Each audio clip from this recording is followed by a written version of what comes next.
right. Right. I'm going to share our humble story. And obviously, as I share this story, it doesn't mean we are on top of the situation. We are also here to learn.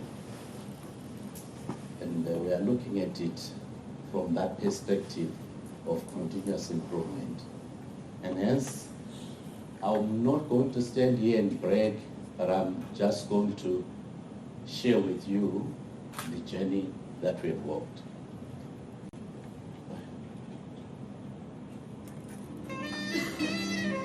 Given the challenges that the mining industry is facing, not only in Zimbabwe, but worldwide, and specifically to the area of study, which is Zimbabwe platinum mines, there were several injuries that were occurring. People dying in the mines and people getting injured in the mines. And this disturbed me, and I kind of then wanted to know how best we could solve this particular issue. And by looking at the role of the human error vis-a-vis organizational performance. The three most important outputs, I'll put it in this way, I was able to activate what I would say the Ubuntu philosophy, which was resident with the imbalanced operatives, to be able to articulate how best we could prevent these injuries from a cognitive point. That's one.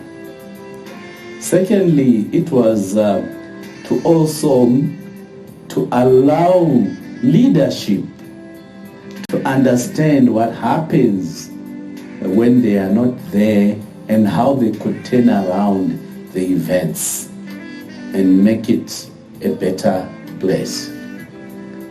And thirdly, the embracing of the community that mining is good business. My experience was that when you look at the management of people, you have to understand that you need to take cognizance of their background, their social apprenticeship. By that I mean how they were brought up, where they came from, in order for you to use that as a grounding point to actually formulate models that would actually be accepted and owned by the people and used by the people effectively to reduce mining accidents. My story is really embraced on our operations, our strategic approach, overview, our road to zero harm, and then how do we sustain that through practices and systems to address technical and mechanical errors, and looking at the physical environment.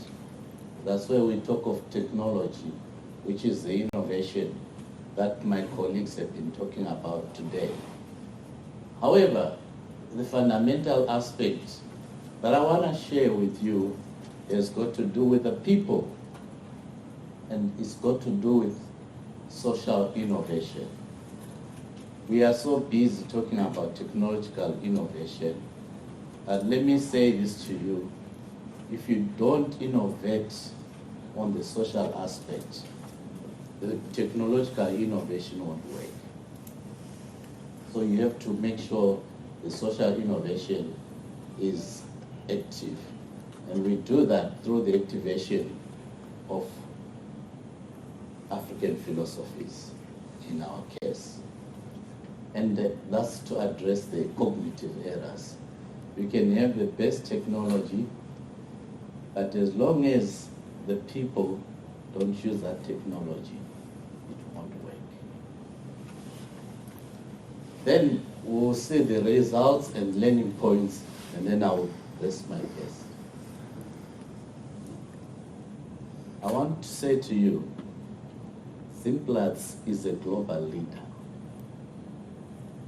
terms of HSC, and not only HSC but productivity as well. It's in the first quadrant in terms of being the lowest cost producer of platinum. And also it is in the first quadrant in terms of HSC performance. So you see, we have integral approach into our business. And that's what you need to understand. We've got several mines or portals, if you like, in Zimbabwe, along the Great Dyke, which form the Zimplats operations, which is a subsidiary to Zimplats, the world's second is the biggest platinum producer. So we are a big player. The automobile business that you see out there, they depend on us. Right, and having said that, let me dissect the culture aspect that is present at Zimplats. And before I do that, it will be only fair for me to define what a safe culture is. A safety culture is an organizational culture that places a high level of importance on safety beliefs, values, and attitudes. And these are shared by the majority of the people within the company or workplace. It can be characterized as the way we do things around here. And a positive safety culture can result in improved workplace health and safety, as well as organizational performance. So they go hand in hand. And in order to do that, you need to start off by having clear, simple values. And what our board and management did, they did away with a number of values that were useless and only embrace all the values by saying we respect, care, and deliver. Those are the three values that influence the Zimplats operation. We respect, care, and deliver. Our approach, every one of us as we are seated here, we are aware of the gene. You know, you have genes from your forefathers. That's very important. And so we had to follow that concept of the gene. And number one, we are looking at the people. When we are looking at the G as the initial entry to the word gene, it's talking about grounding and imaging. Okay? That's this E is imaging, sorry. And that is around people. Okay? Uncovering imbalances. You must have the right skills, teamwork, knowledge, motivation, attitudes, and abilities. And that's what I'm calling social innovation. If you don't have that, you might as well forget about innovation in technology. However, once you've got that, you need a bridge to cross over, because between social innovation and technological innovation, there is a gap. And to do that, this is where IsoMetrix became the bridge. We had to look for a bridge to cross over, to be a global player and introduce technology. And IsoMetrix assisted us in coming up with a software where we could actually pick up what's happening around us and what's lacking in our organization. in order to influence the board to then say, let's go for technological innovation. So you navigate through IsoMetrix. Paul is a global player. So is Dennis and the other Paul. That's why they are moving around the globe. They are just navigating, directing you. But you have to use them as a bridge to cross over and get the correct technology for your environment and reduce the risks that are within your workplace. That's basically it. Having given this particular opening remark, I can rest my case. If you are looking for zero harm, these are the three pillars. This is the gene. If you have the gene, you are done. There is zero harm operation. For the sake of this presentation, I have to take you through and dissect what I'm talking about. Now I am elaborating on those three pillars, okay? We started off with key objectives where we wanted to prevent fatal happening in the workplace. And when we managed to prevent them, we graduated to injury prevention.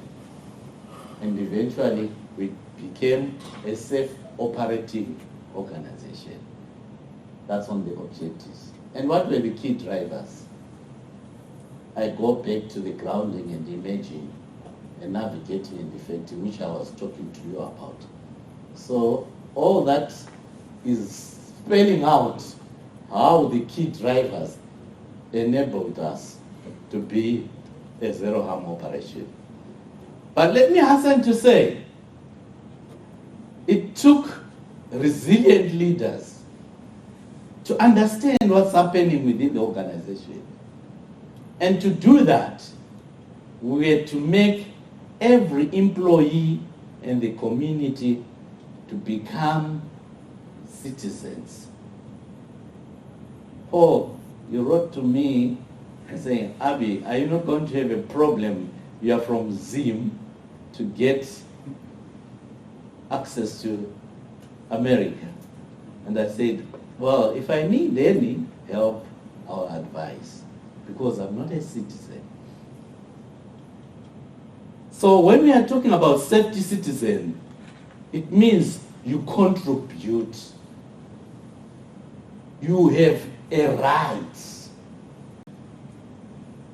And so you have to make sure your employees and every stakeholder gets to that level where they have a right. And when you do that, you've addressed the cognitive aspect. And we did that by allowing people through tactical approach, through industrial theaters. When they do their industrial theaters, we capture that in IsoMetrix, the mistakes that they do. Okay? They will be doing singing and idioms, and when we pick up a leading indicator, the IsoMetrix will create an action plan on how best to deal with that challenge. Because they've come out, they've emerged from their zone, and they've demonstrated that they are lacking something. And that's how a resilient leadership approach works in any organization. Allow people to express themselves, and from their expression, you can have solutions. And in terms of the journey, it was indeed a long journey. Started in 2001, there were internal systems, and then when I came on board in 2008, I actually said, you don't need a safety system. You don't need an environmental system. And hence, I made the proposal that we have what we call a business management system. So whatever is going to be added, is it social responsibility, governance issue, environmental responsibility, all is embraced in that business management system. Keep it simple and yet do a lot. So we integrated all the systems into one business management system. And hence, in 2011, we had to review the behavior issues. And we moved on in 2015 and said we now need to cross over to another level of operation. And this is where IsoMetrix came on board. It became the bridge. And we became citizens. And we deployed technology, and we are now dealing with mental health and off-the-job issues as well. So we are wholly certified in all the ISO standards, and we happen to be one of the first to have been certified on the new standards. And then, why am I talking about that journey? In 2008, when I joined, the company would have closed down. It was a former BHP company. It had been closed before because of the fatality rates. They gave up. BHP Pilito. They sold to Zimplats. And there were many accidents happening, as you can see. So phase one, we had to deal with the practices. But we reached a plateau, okay, where we could not cross the bridge. And in phase two, we deployed IsoMetrix. Say, we are now crossing over. And we're now dealing with technical and mechanical errors. And as we crossed over, we see a significant drop. But again, when you are crossing, you reach a plateau. And we had to consolidate our position. And we had to refocus in terms of technology as well as the cognitive aspects to make sure the two are talking. Social innovation and technological innovation. One might ask, how are you dissecting that? This is the interface that we have through IsoMetrix. Whenever you are starting an operation, you do an environmental impact assessment or social impact assessment or a risk assessment or whatever assessment you do. And with IsoMetrix, we are able to pull the actions from all these assessments, the due diligence assessments, every assessment you're talking about, they are pulled into the action manager. And different levels of people are given responsibility. So that addresses all the clauses of the ISO standards. And to do that, you have to understand the organizational context, address the leadership issues, and you plan and you support that plan and you operationalize the plan. And then you can evaluate the performance. And once you have done that, there is room for continuous improvement. And dashboards demonstrate who is supposed to be within the company and who's supposed to be a laggard and should be managed out. Some of us are spending companies' monies, and yet we should have got rid of you long back.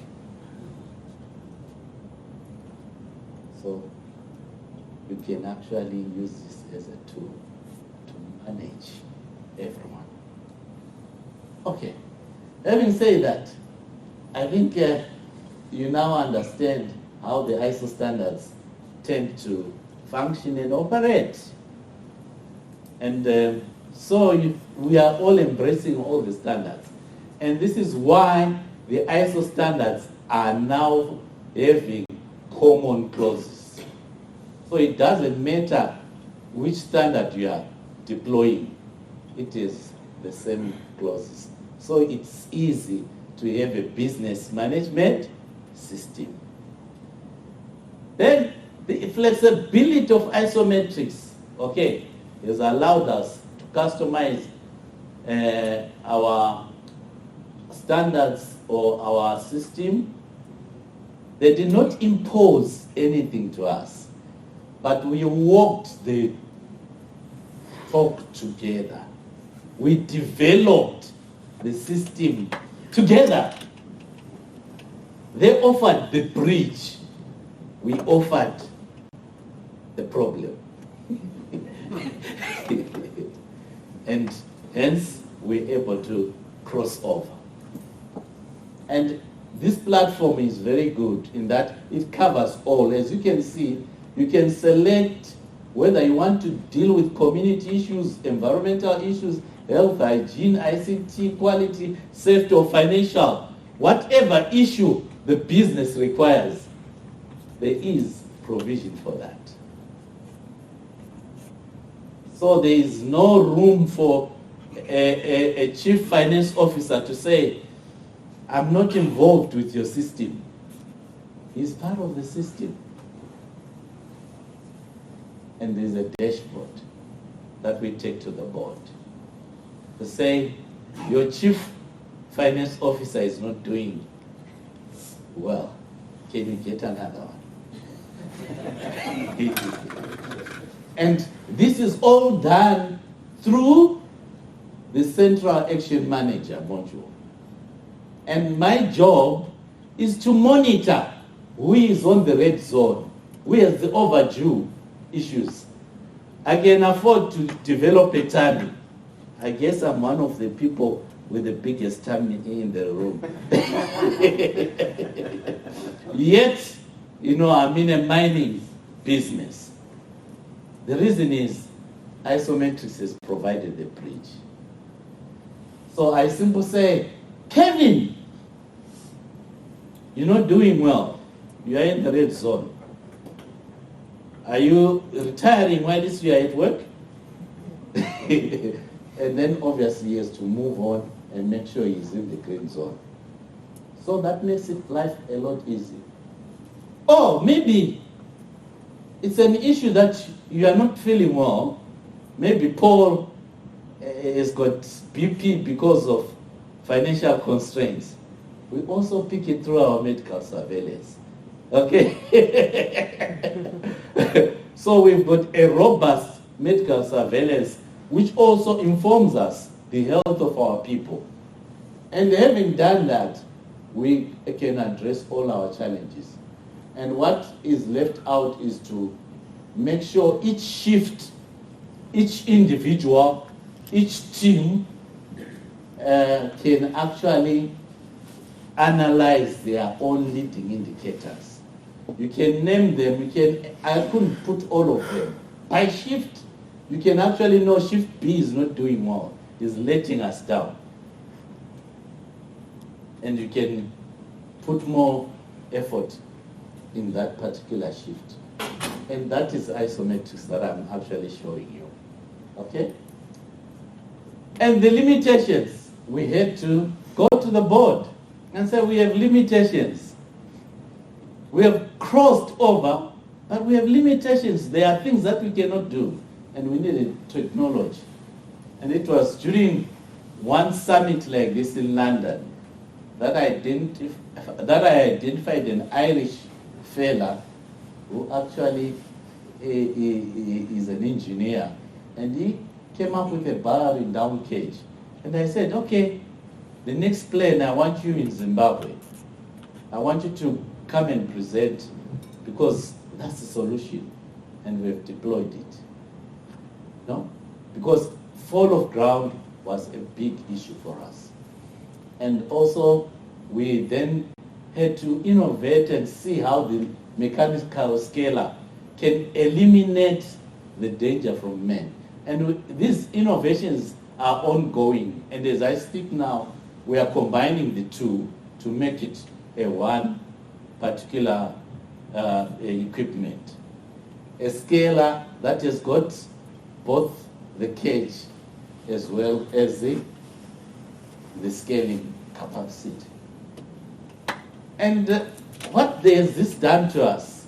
Because FOG was a big issue, we could have killed almost close to 800 people if we didn't have technology. But we had online monitoring, where we removed everyone.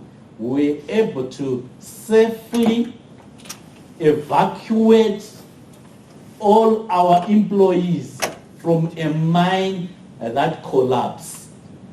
It's a world record without injuring anyone.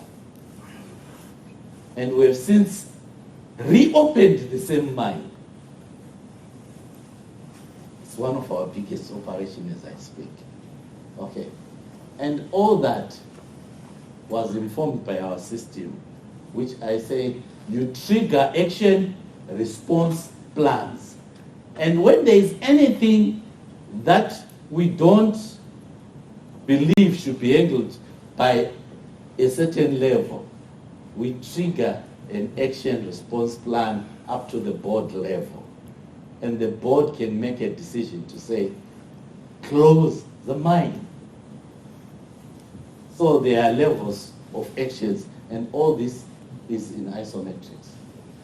The tagging and tracking, as much as we are bringing these technologies, but we are integrating them in IsoMetrix to make sure the information is easily available to those who need them. When I was in Australia, I had difficulty in driving because in Zimbabwe and in South Africa, we are bad drivers. But in Australia, you cannot mess up when you're driving. I guess this applies here again. So underground again, our operators, because they had the wrong culture, we introduced all that equipment and it was able to change the behavior. So we crossed over from that particular challenge. And obviously that was embraced by the people. And we started monitoring performance and everyone was celebrating the team-based approach. And our strategy now is informed by what people say, what the leaders say, what the board say, and then my job is to say, what is the board saying? What is this constituent saying? And then I feed it into IsoMetrix and say, action plan, and it goes to the action manager. There is nothing like, they are too stupid, they are silly, nothing like that. We don't have a silly person. We have got people who contribute, and we promote everyone to be a contributor. And that's why I'm talking about safety citizenship. Okay?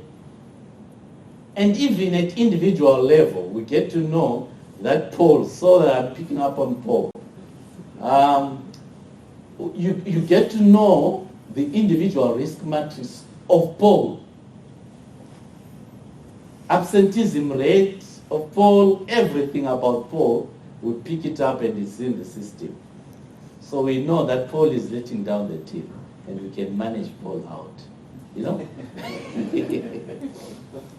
And we are busy now looking at virtual reality and simulations to enhance our training capacity. I heard earlier on we were talking about virtual reality. That's why we are here today. We are benchmarking.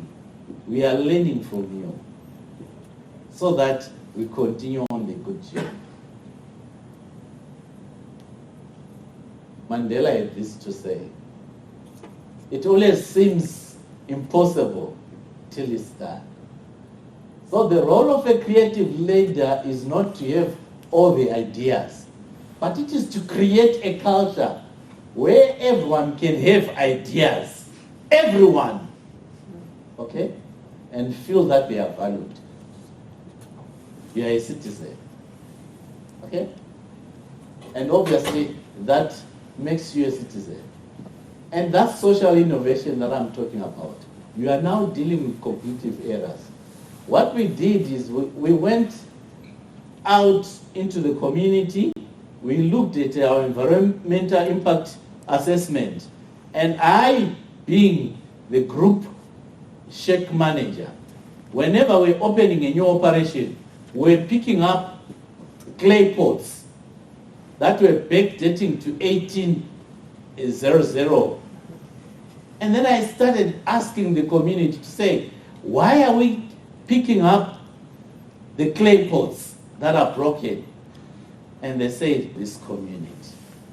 And we had acting locally, localization. If you Google that word, localization is the practice of conducting business according to both local and global considerations. So we're a global leader, but considering local circumstances. And this is informed by what I'm showing there. And let me say this to you. Imagine we picked up fellas. We have never been to any mining house or any town who were used to riding on Scotch carts worth only $300 US. And we gave them equipment worth $700,000 US to operate. But they can do that safely. Why? Because we address the cognitive errors. And that is very important. The imbalances that are there, even in your family life, if you address them, your child can become the next president. Right, having said that, I see here colleagues allow me to say, Deming did a good job. And I had to copy from or benchmark from Deming. That's localizing. I looked at the global things that Norman did, those who know what I'm talking about in terms of safety. There's a Deming cycle, there's Norman, all those gurus. And this is what I came up with. When we are in America here, this is what the West say. They like doing things. They carry out the plan, okay? And they say, I am because I do the thing in itself. That's what the Americans say. And then when you are in the North, they say, I think, therefore I am. They use technology. And now when you look at the Asian friends, this is what they believe in. They say, I am the universe because I improve. So you have to look at the global aspect and integrate, and where me and Paul come from.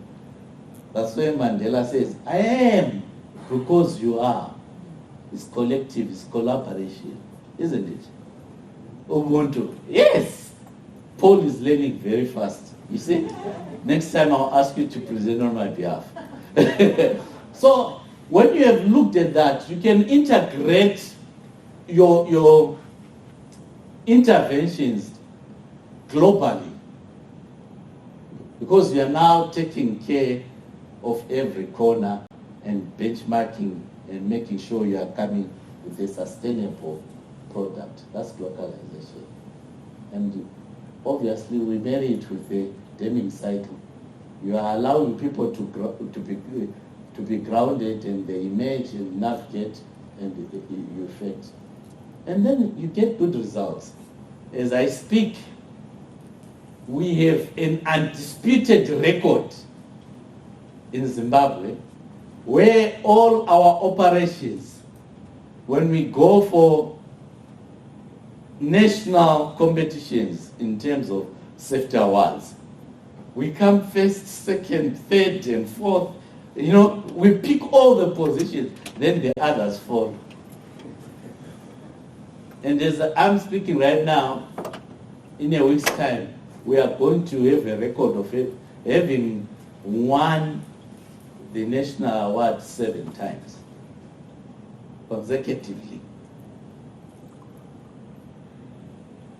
Right. There's a Bradley curve. We are now interdependent, and that's where we're trying to get everyone. We work as a team. We help others conform. We are our brother's keeper. We care for others, and we have pride in terms of our organization. And we are engaged people, and we do not want to hurt anyone. Let me say our late Gandhi said this to say, you are the change you want to see in the world. Some of us didn't understand what he was talking about, but he was pronouncing it. And I say, don't drop the clay pot.